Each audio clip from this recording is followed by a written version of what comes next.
Le petit Mewan va bien, sa maman aussi. L'arrivée de ce troisième enfant était parfaitement préparée, contrairement à la première naissance où ce couple avait dû gérer tant bien que mal l'éloignement professionnel du papa. Au bout de 6 mois, on se sentait bien. Même notre bébé ne le reconnaissait pas quand il rentrait en fait. Et ça, c'était difficile, je trouvais, de voir que mon mari arrivait à la maison, mais que notre fille le regardait bizarre en fait, comme si elle ne le connaissait pas.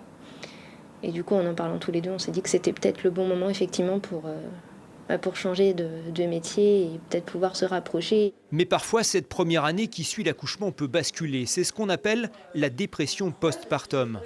L'auteure Angevine Matou elle-même vécu la naissance de sa fille comme un grand bouleversement. Mettre en image le combat de la remplaçante, cette mère qui rêve d'être parfaite, sonnait donc un peu comme une évidence.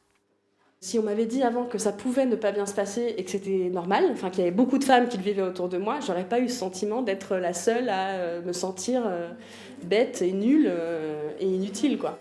J'ai bouclé en fait ce qui s'était mal passé dans mon accouchement à travers ce travail-là et ça m'a permis un peu de faire la paix avec tout ça, je pense. La dépression postpartum touche de 10 à 15% des femmes qui accouchent. Culpabilité, détachement envers l'enfant, tristesse permanente sont les premiers symptômes de cette forme aggravée du baby blues. Une espèce de honte autour du fait de ne pas être une bonne mère, de ne pas être celle qu'on imagine. Et je pense qu'il faut vraiment parler, sensibiliser les femmes et les accompagner, repérer ces critères de vulnérabilité pour éviter justement des dépressions sévères. Avec émotion et justesse, cette BD, dont quelques exemplaires circulent désormais au sein de la maternité du CHU d'Angers, apportera un début de réponse à toutes celles qui ont du mal à construire un lien avec leur bébé.